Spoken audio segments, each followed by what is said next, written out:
ब्रह्मादिभ्यो ब्रह्म विद्या संप्रदाय कर्तृभ्यो वंश ऋषिभ्यो महद्भ्यो नमो गुरुभ्यः। सर्वोपप्लवरहितः प्रज्ञानघनः प्रत्यगर्थो ब्रह्मैवाहमस्मि। नारायणं पद्मभवं वसिष्ठं शक्तिञ्च तत्पुत्रपराशरञ्च व्यासं शुकं गौडपदं महान्तं गोविन्दयोगीन्द्रम् अथास्य शिष्यं श्री शंकराचार्यम् अथास्य पद्मपादं च हस्तामलकं च शिष्यं तंत्रोटिकं बालत्रिककारम् अन्यान् अस्मद्गुरून् सन्ततम् आनतोऽस्मि। श्रुतिस्मृतिपुराणानाम् आलयं करुणालयं नमामि भगवत्पादं शंकरं लोकशंकरं। शंकरं शंकराचार्यं केशवं बादरायणं सूत्रो भाष्यकृतौ वन्दे भगवन्तौ पुनः पुनः। ईश्वरो गुरुः आत्मेति मूर्तिभेदो विभागिने व्योमवद्व्याप्तदेहाय दक्षिणामूर्तये नमः। अशुभाने निराचष्टे तनोति शुभ संततिं स्मृतिमात्रेण यत्पुंसां ब्रह्म तन्मंगलं परम्। अतिकल्याण रूपत्वान् नित्य कल्याण संश्रयात् स्मर्तॄणां वरदत्वाच्च ब्रह्म तन्मंगलं विदुः। ओंकारश्चाथ शब्दस्य द्वौएतौ ब्रह्मणः पुरा कंठं भित्त्वा विनिर्यातौ तस्मान् मांगलिकौ उभौ। ओम तत्सत् परब्रह्मणे नमः। श्री राम जय जय राम। श्री राम जय जय राम। श्री राम जय जय राम। श्री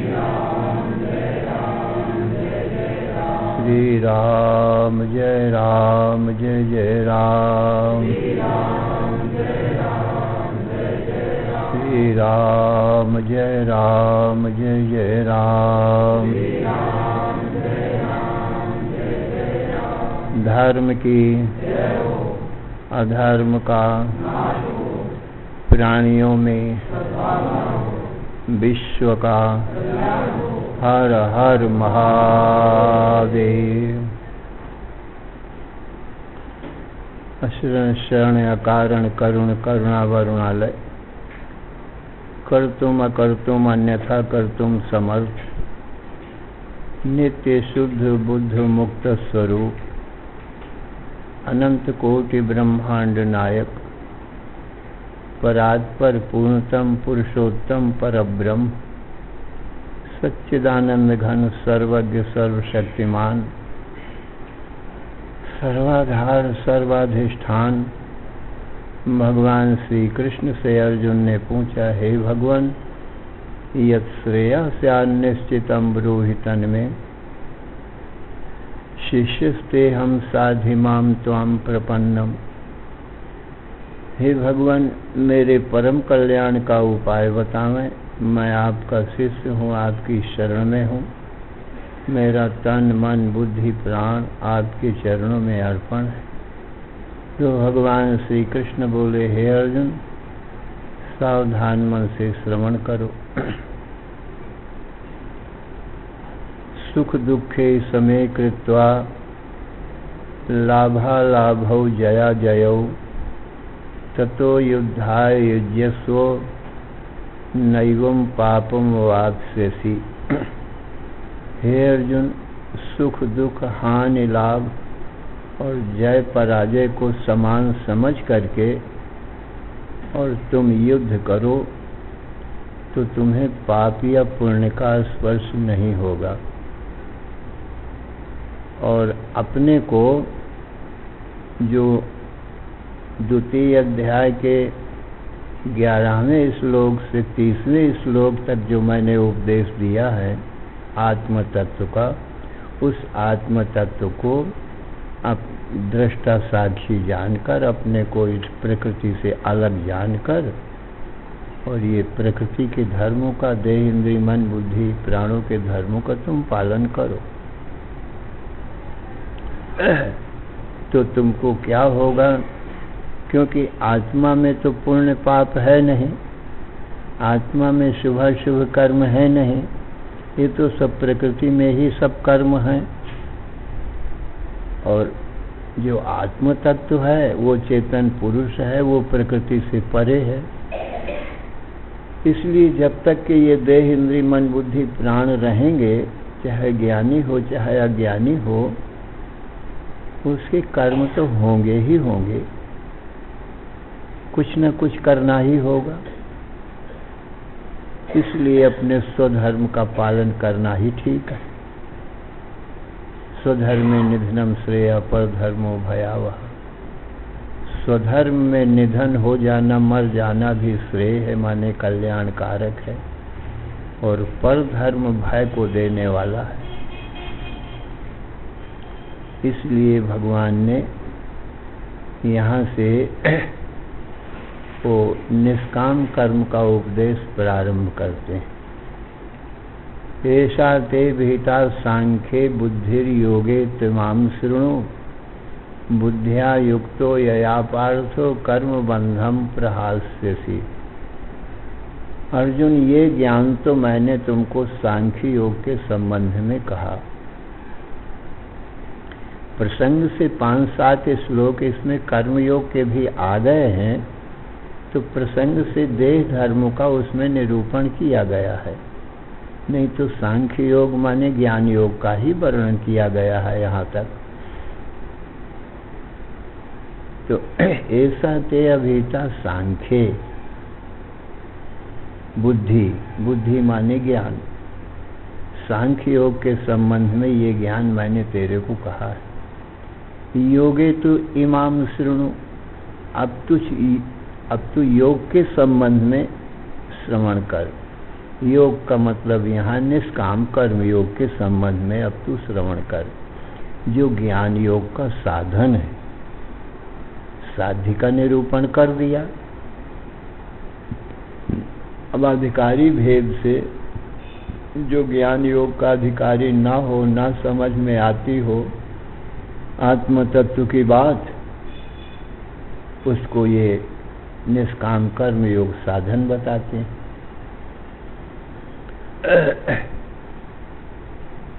तो ऐसा ते विहिता सांख्ये बुद्धि योगे तुमाम शृणु, बुद्धिया युक्तो यया पार्थो कर्म बंधम प्रहास्यसि।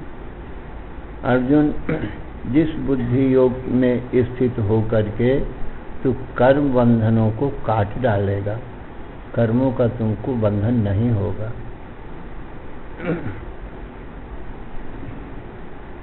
कर्म बंधम प्रहास्यसि, नेहाभिक्रम नाशोस्ति प्रत्यवायो न विद्यते, स्वल्पमप्यस्य धर्मस्य त्रायते महतो भयात्। अर्जुन, इस निष्काम कर्म योग का थोड़ा भी आचरण, आरंभ निष्फल नहीं होता है।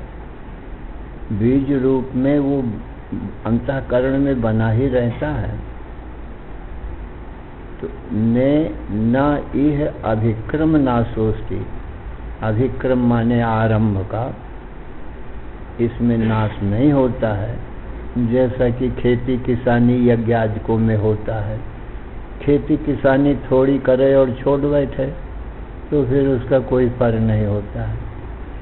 यज्ञादि कर्म थोड़ा करके और बीच में छोड़ देवे तो वो सब बेकार हो जाता है, उसका कोई फल नहीं होता है।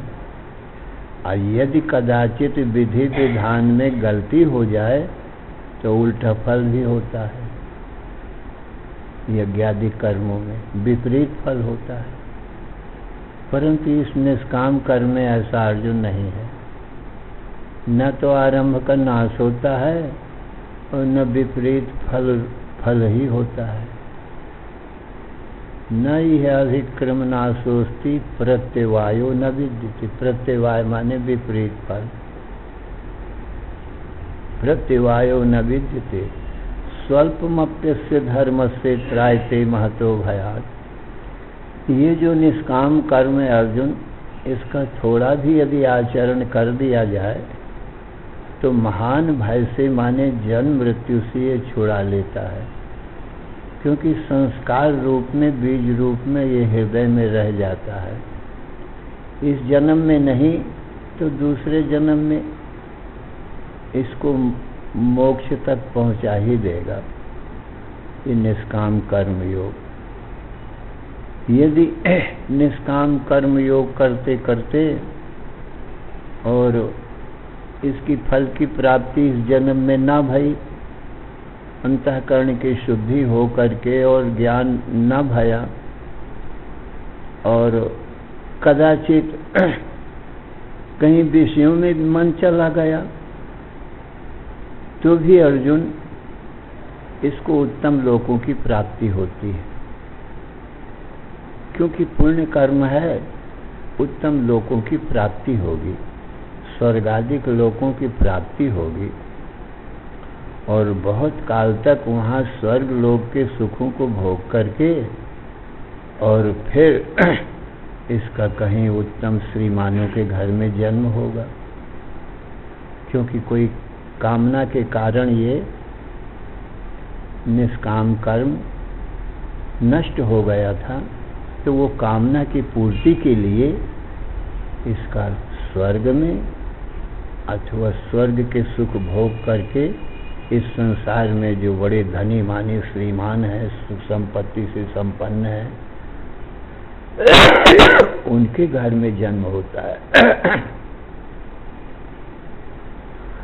अथवा सकाम कामना नहीं भई भोगादिकों की, और सिद्धि भी प्राप्त न हुई ज्ञान की, उस शरीर ही छूट गया,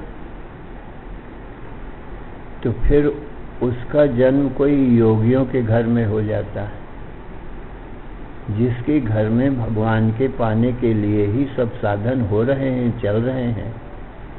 ऐसे योगियों के घर में उसका जन्म होता है, तो उसको अपने पहले संस्कार के अनुसार उन घरों में भी वही योग हो रहा है, इसलिए वही पूर्व जन्म के संस्कार उसको उदय हो जाएंगे। पूर्वाभ्यासेन तेन ह्रीते हो शोपिशा जिज्ञासुरप योग से शब्द ब्रह्माति वर्तते। अर्जुन फिर वो वही अपने निष्काम कर्म में लग जाएगा। इस प्रकार से हे अर्जुन, ये निष्काम कर्म भगवत तत्व का ज्ञान करा के ही रहेगा, इसका नाश नहीं होगा किसी प्रकार से। तो ये ऐसी महिमा है, और यदि इसी जन्म में ज्ञान हो गया तो अच्छा ही है, और नहीं ज्ञान हुआ तो ये बना रहेगा, आगे ज्ञान करा देगा। माने क्रम मुक्ति हो जाएगी, योग से क्रम मुक्ति हो जाती है, माने आगे चल करके ये मुक्त हो जाएगा। और ज्ञान से सद्य मुक्ति हो जाती है। इसी जन्म में ज्ञान हो गया तो अपने मुक्त स्वरूप का अनुभव करने लगा कि मैं सच्चिदानंद घन ब्रह्म सर्व बंधनों से मुक्त ही हूँ, मुझको कभी बंधन हुआ ही नहीं। तो नेहाभिक्रम नाशोस्ति प्रत्यवायो न विद्यते स्वल्पमप्यस्य धर्मस्य त्रायते महतो भयात्।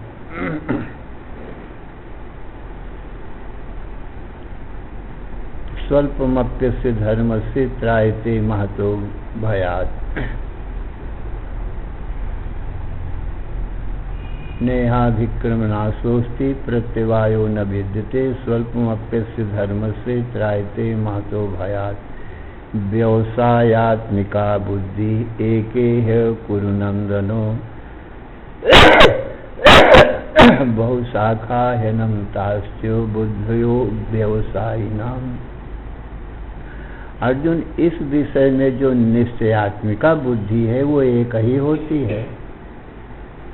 निश्चय, वो बुद्धि अपने निश्चय से विचलित नहीं होती है, चाहे निष्काम कर्म में लगा हो और चाहे ज्ञान में, उसका दृढ़ निश्चय होता है। तो व्यवसायात्मिका बुद्धि माने निश्चयात्मिका बुद्धि एक है कुरुनंदन, वो एक ही होती है। वो जैसे अज्ञानी पुरुषों की बुद्धियां संसार में भटकती हैं तो बहुत शाखाएं बहुत प्रकार की होती हैं और अनेक हुआ करती हैं। स्वर्गादिक लोकों की प्राप्ति या वैकुंठ आदिक लोकों की प्राप्ति और अनेक स्त्री पुत्र धन की प्राप्ति में उनका कोई अंत नहीं हुआ करता है, अनिश्चित है। इस संसार का कोई अंत नहीं है, तो भटक भटक करके प्राण ही छोड़ देता है। अनिश्चय आत्मिका बुद्धि, जिसका एक निश्चय नहीं है भगवत प्राप्ति का। तो व्यवसाय आत्मिका बुद्धि एक है कुरुनंदन, बहुशाखा ही अनंताश्च बुद्धया अव्यवसायी नाम। अब वो जो अव्यवसायी पुरुष हैं वो कैसे होते हैं, उनकी बात आगे बताते हैं। यामिमां पुष्पितां वाचं प्रवदन्त्य विपश्चितः वेदवादरता पार्थो नान्यदस्तीति वादिनः कामात्मानः स्वर्गपरा जन्म कर्म फलप्रदां क्रिया विशेष बहुलां भोगैश्वर्य गतिं प्रति भोगैश्वर्य प्रसक्तानां तया अपहृत चेतसां व्यवसायात्मिका बुद्धि समाधौ न विधीयते। अब भगवान कहते हैं जो अविपश्चित होते हैं माने अज्ञानी होते हैं, अपंडित होते हैं। विपश्चित नाम ज्ञानी का, पंडित का है। और जो अविपश्चित हैं, अज्ञानी हैं, मूढ़ हैं, वो लोग वेद के जो कर्म कांड हैं उसी भाग में रत रहते हैं, और वो भी प्रशंसात्मक। जो स्वर्ग, देखो धर्म कराने के लिए वेदों में एक तो प्रशंसा वाक्य होते हैं और एक भयंकर वाक्य होते हैं और एक यथार्थ वाक्य होते हैं। तो प्रशंसा वाक्य वो होते हैं सकामी पुरुषों के लिए कि भाई तुम यज्ञ आदि के लिए धर्म कर्म करोगे तो तुमको इस लोक से कहीं अनंत गुना अधिक तुमको स्वर्ग में सुख मिलेगा। इसलिए वो अपने धर्म कर्म में लगे। माने अधर्म से निवारण करने के लिए ये प्रशंसा वाक्य हैं, वास्तविक नहीं है। माने इस प्रलोभन में आकर के सकामी पुरुष हैं तो अधर्म में तो प्रवृत्त नहीं होंगे, धर्म में प्रवृत्त होंगे। तो धर्म में प्रवृत्त कराने के लिए ये प्रशंसा वाक्य होते हैं वेदों में, और भयंकर वाक्य भी होते हैं, वो भी धर्म में प्रवृत्त कराने के लिए होते हैं। जो तुम अपने धर्म का पालन नहीं करोगे और अपने धर्म को छोड़ दोगे, अधर्म में प्रवृत्त हो जाओगे, तो भयंकर तुमको नरक, रौरव आदि नरक मिलेगा। वहाँ बहुत कष्ट मिलेगा, बहुत दुख मिलेगा। तो ये भय दिखलाते हैं, भयंकर वाक्य होते हैं। तो इनका प्रयोजन भी धर्म में प्रवृत्त कराने का ही है कि इस भय से वो अधर्म ना करें, धर्म में प्रवृत्त हों। तो वेद के जो प्रशंसा वाक्य हैं, अज्ञानी लोग उसी में रत रहते हैं। तो यामिमां पुष्पितां वाचं प्रवदन्ति अविपश्चितः। ये पुष्पित वचन जैसे टेसू के फूल होते हैं उनमें सुगंधी नहीं होती है, लोभायमान करते हैं, देखने में अच्छे लगते हैं, ऐसे ही ये वचन भी पुष्पिता वाणी है। माने कहने में सुनने में बड़े अच्छे लगते हैं तो दूसरे लोग भी, क्योंकि अज्ञानी लोग सब विषयों में ही प्रवृत्त रहते हैं, तो इस प्रलोभन में आ जाते हैं वो लोग कहते हैं हाँ यही करना चाहिए, यज्ञादि कर्म के स्वर्ग लोक को प्राप्त करो। तो यामिमां पुष्पितां वाचम प्रवदन्ति अविपश्चितः वेदवाद रताः पार्थ। ये वेदवाद माने पुष्पिता वाणी में, रोचक वाणी में ये रत हैं। वेदवाद रताः पार्थ नान्य दस्तीति वादिना, और वो कहते हैं कि स्वर्ग से बढ़ करके और कुछ है ही नहीं, तो इतना ही सब कुछ है, ऐसा कहते हैं। नान्य दस्तीति वादिना कामात्मानः स्वर्ग परात्, अत्यंत विषय कामना वाले और स्वर्ग पर आए कि किसी प्रकार से स्वर्ग मिले, वहाँ विषय भोगने को मिले हमको। कामात्मानः स्वर्ग परा, कामात्मानः स्वर्ग परा जन्म कर्म फल प्रदान। और इससे होगा क्या? कहा जन्म होगा, बारंबार जन्म मिलेगा, और फिर जन्म धारण करेंगे तो वही प्रलोभन बस फिर कर्म करेंगे, और फिर करेंगे तो फिर जन्म होगा, फिर जन्म होगा, फिर कर्म करेंगे। जन्म और कर्म यही फल है उसका। ये ऐसे वचन जन्म कर्म को ही देने वाले हैं, मुक्ति को देने वाले नहीं। जन्म कर्म फल प्रदान और क्रिया विशेष बहुलाम भोग ऐश्वर्य गतिम प्रति। इस भोग और ऐश्वर्य की प्राप्ति के लिए विशेष विशेष क्रियाएं भी बहुत होती हैं यज्ञादिकों में। क्रिया विशेष बहुलाम भोग ऐश्वर्य गतिम प्रति, भोग ऐश्वर्य प्रसक्ता नाम तया अपहृत चेतसाम। भोग और ऐश्वर्य में आसक्त हैं और उनसे उनका चित्त हरण किया गया है, विषयों की तरफ खींच गया है। तया अपहृत चेतसाम व्यवसायत्मिका बुद्धि समाधो न विधीयते। ऐसे जिनका निश्चय है भोग विलासों में, उनकी बुद्धि समाधि में कभी स्थित नहीं हो सकती। अर्जुन, ये जो वेद है ये त्रैगुण्य विषय कर्म कांडात्मक त्रैगुण्य विषया वेदा। त्रैगुण्य कहते हैं 3 गुणों से जो बना हुआ संसार है उसको त्रैगुण्य कहते हैं। ये संसार 3 गुणों से बना है। 3 गुण प्रकृति से बने हैं। सत्वम रजस तमैति गुणा प्रकृति संभवा निबध्नन्ति महाबाहो देहे देहिनम अव्ययम। अर्जुन, ये प्रकृति से होने वाले 3 गुण ये जीव को बंधन में लाते हैं, अपने बारंबार जन्म मरण के बंधन में लाते हैं। तो ये कर्मकांड रूपी जो वेद है सकाम कर्म को बताने वाला, ये त्रैगुण्य को विषय करने वाला है, माने ये संसार को विषय करने वाला है, संसार की बातें बताने वाला है।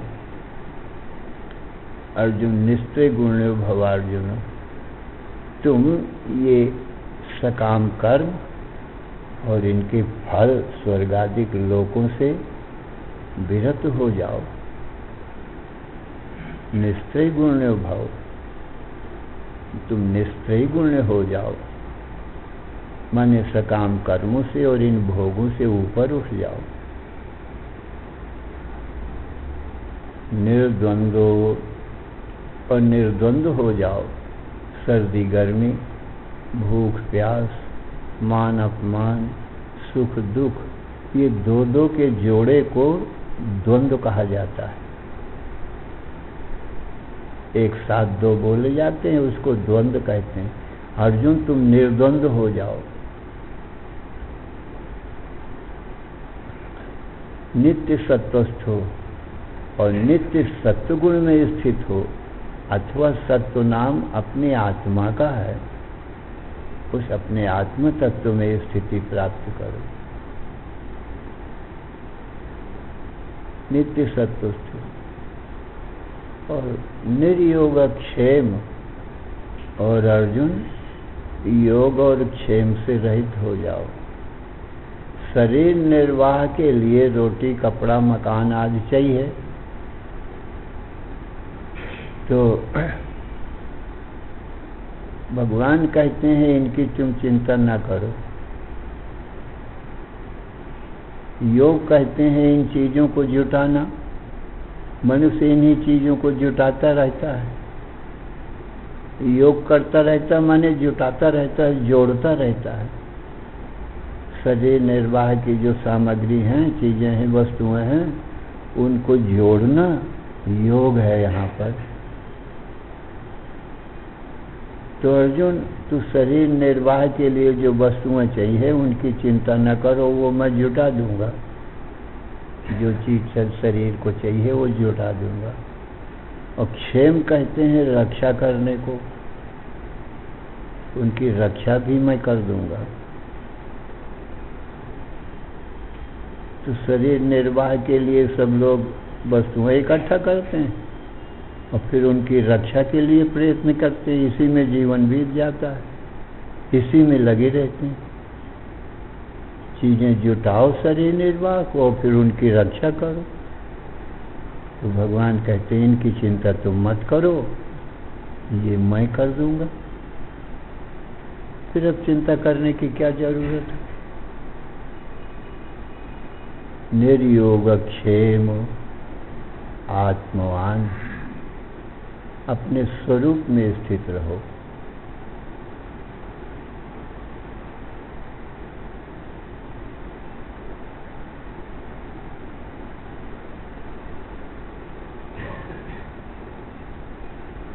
इस प्रकार से हे अर्जुन, आत्मवान होने से, सच्चिदानंद स्वरूप ब्रह्म आत्मा को अब जानने से तुम पूर्ण आनंद को प्राप्त हो जाओगे। फिर तुमको और कोई आनंद प्राप्ति की आवश्यकता नहीं पड़ेगी। यावानर्थोदपाने सर्वतः संप्लुतोदके तावान सर्वेषु वेदेषु ब्राह्मणस्य विजानतः। अर्जुन, परिपूर्ण जलाशय के प्राप्त हो जाने पर जैसे अल्प जल हो, थोड़ा जल हो, उन जलाशयों की कोई आवश्यकता नहीं रहती है, क्योंकि एक घड़ा जल है तो उसमें थोड़ा जल है, पानी पीने का काम चल जाएगा। स्नान का और कपड़े धोने का और ये सब काम उसमें उतने में नहीं हो सका, क्योंकि अल्प जल है ना। और बड़ा जलाशय मिल जाए, गंगा आदि नदियों का जल मिल जाए तो उसमें स्नान भी हो जाएगा, घड़े में जल भी भर ले आओ वो भी काम हो जाएगा, और जलपान का काम सब कुछ उसमें हो जाएगा। माने छोटे जलाशय की फिर जरूरत नहीं रहेगी। तो यावान अर्थ उदपाने सर्वतः संप्लुतोदके अर्जुन तावान सर्वेषु वेदेषु ब्राह्मणस्य विजानतः। जिसने आत्म तत्व ब्रह्म तत्व को अर्जुन जान लिया है वो तो परिपूर्ण जलाशय को प्राप्त कर लिया है। अब वेद में कहे हुए कर्म, उपासना, ज्ञान आदि तीनों कांडों की अब उसको कोई आवश्यकता नहीं रह गई है।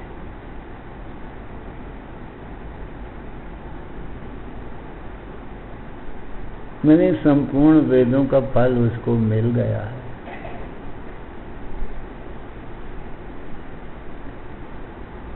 तो यावानर्थोदपाने सर्वतः संप्लुतोदके तावान सर्वेषु वेदेषु ब्राह्मण से भी जानता है। जिस ब्राह्मण ने अपने ब्रह्म तत्व को सम्यक प्रकार से जान लिया है, बस उसका बस वेदों से बस उतना ही प्रयोजन रह गया, जैसे बड़े जलाशय को प्राप्त करके छोटे जलाशय का प्रयोजन कुछ रहता नहीं है, क्योंकि वो सब काम बड़े जलाशय में सब हो जाता है।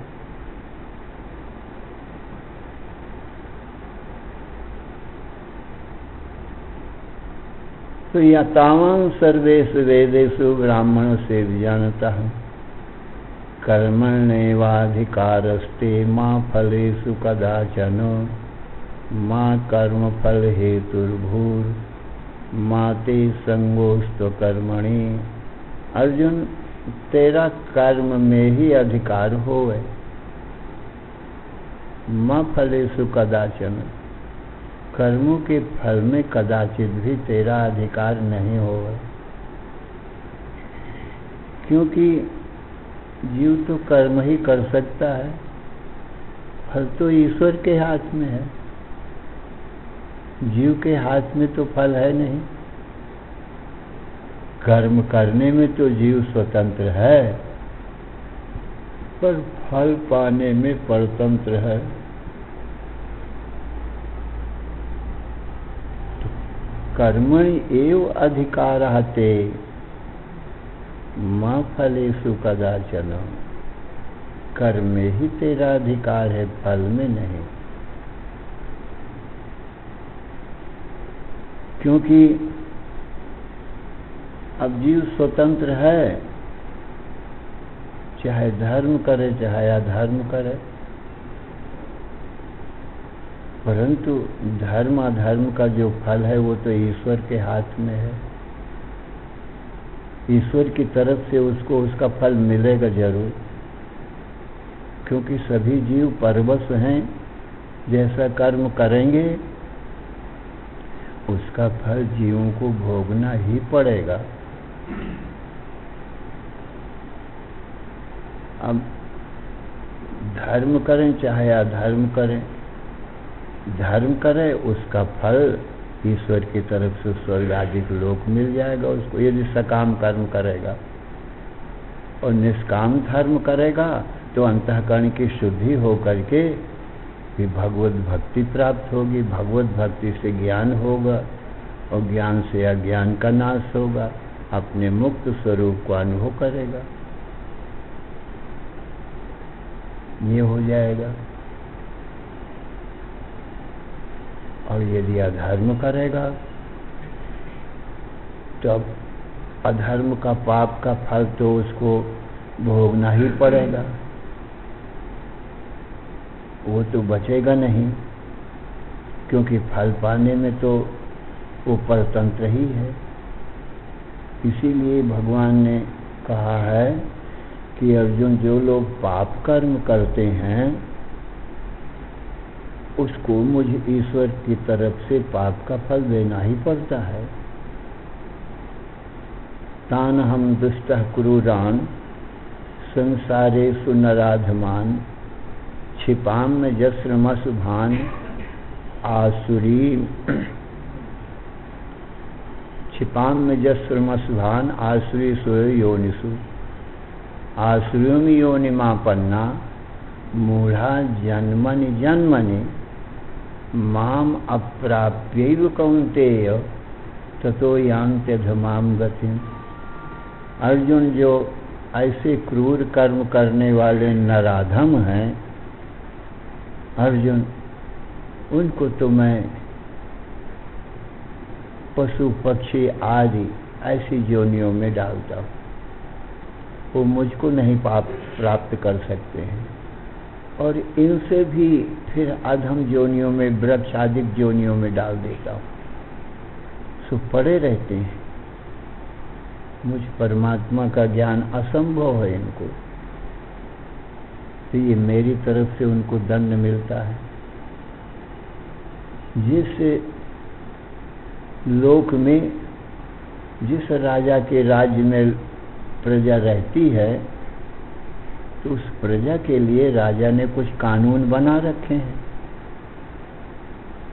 उस कानून का जो कोई पालन करता है तो राजा उसको दंड नहीं देता है, और जो राज कानून को भंग करता है, तोड़ता है, चोरी करे, डाका डारे, कत्ल करे, तो राजा की तरफ से उसको दंड मिलता है। फिर ये नहीं है कि मैं अब कर्मों का फल नहीं भोगूंगा, उसको तो भोगना ही पड़ेगा, क्योंकि परवश है फल पाने में। ऐसे ही ईश्वर तो सारे संसार का राजा है और सारी प्रजा है, और ईश्वर की आज्ञा वेद उसका कानून है। उसको भंग करेगा तो ईश्वर तो उसको दंड देगा ही है?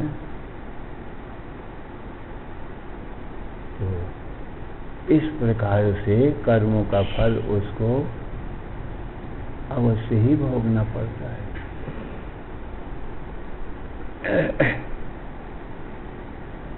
तो यावान अर्थोत्पाने सर्वतः संप्रतोद के तावान सर्वेषु वेदेषु ब्राह्मण से विजानता कर्मण्येवाधिकारस्ते माँ फलेषु कदाचन माँ कर्म फल हेतुर्भूर माते संगोस्त कर्मणि।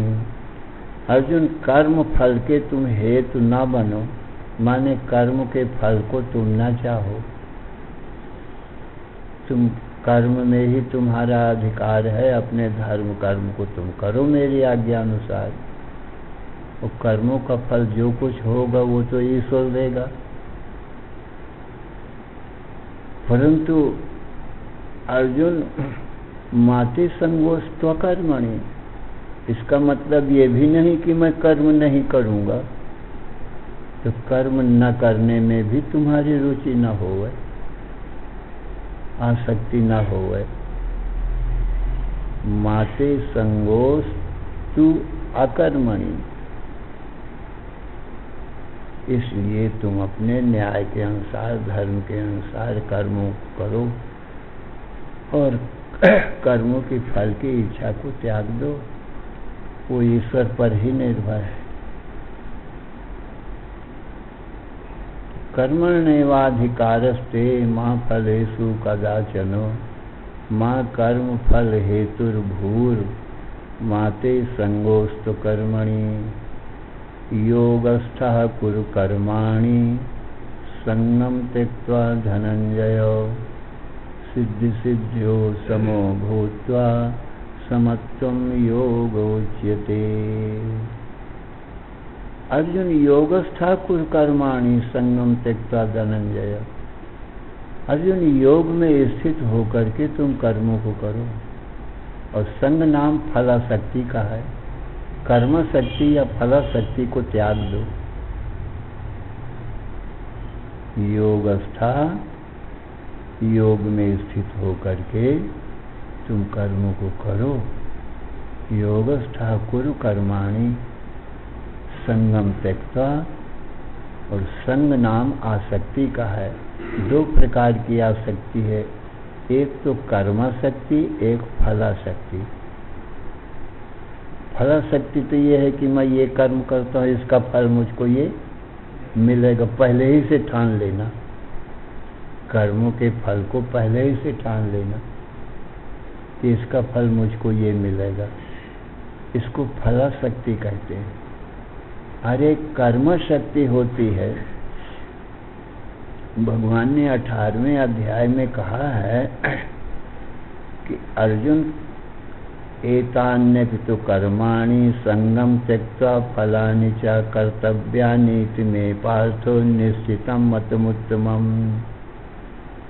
अर्जुन, इन यज्ञ दान तपः कर्म न त्याज्यम कार्यमेव तत्। यज्ञ दान तप रूपी कर्म नहीं त्यागना चाहिए, करना चाहिए। क्योंकि यज्ञोदानम तपश्चैव पावनानि मनीषिणाम एतान्यक्तु कर्माणि संगम त्यक्त्वा, मने कर्मा शक्ति और फलानि और फल शक्ति। तो कर्मों का फल क्या होगा, उसमें आसक्ति न होवे और कर्म में भी आसक्ति न होवे। जैसे निष्काम कर्म भगवान ने बताया है कि अंतःकरण की शुद्धि तक ही है। जब अंतःकरण की शुद्धि हो जाए तो फिर भगवान आज्ञा करते हैं, सर्वधर्मान परित्यज्य मामेकं शरणं व्रज अहम त्वा सर्व पापेभ्यो मोक्षयिष्यामि मा शुचो। अर्जुन, सर्व धर्मों को अर्थात कर्मों को अब तुम परित्याग करके केवल मेरी एक ईश्वर की ही शरण लो। क्योंकि पहले कर्मयोग में नानात्व था।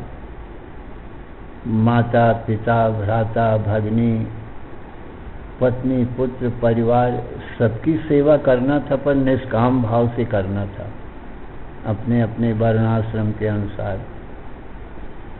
तो नानात्व था। और यज्ञादि कर्म भी, उनमें भी नानात्व है। तो उससे मन की चंचलता नहीं जाती है। अंतःकरण की शुद्धि तो हो जाएगी, पर मन की चंचलता के लिए केवल एक जगह मन लगाना पड़ेगा, अनेक जगह नहीं। इसलिए कर्मयोग में नानात्व है, बहुतों की सेवा है, पर हाँ निष्काम भाव से है। उसके अंतःकरण की शुद्धि हो जाती है। उस चित्त की एकाग्रता तो नहीं होती। चित्त की एकाग्रता के लिए तो एक जगह ही मन लगाना पड़ेगा। बोलते माम एकम शरणम व्रज, और सर्वधर्मों को त्याग करके केवल मुझ एक की ही शरण ग्रहण करो। तो यदि तुम अर्जुन ये कहो कि मैं और सब धर्म कर्म छोड़ दूंगा तो मुझको पाप नहीं लगेगा, तो भगवान कहते हैं नहीं, इसकी तू चिंता ना कर, मैं सब पापों से तुझको मुक्त कर दूंगा। इस प्रकार से भगवान ने कर्म का त्याग बतलाया है। कब? जब अंतःकरण शुद्ध हो जाए तब।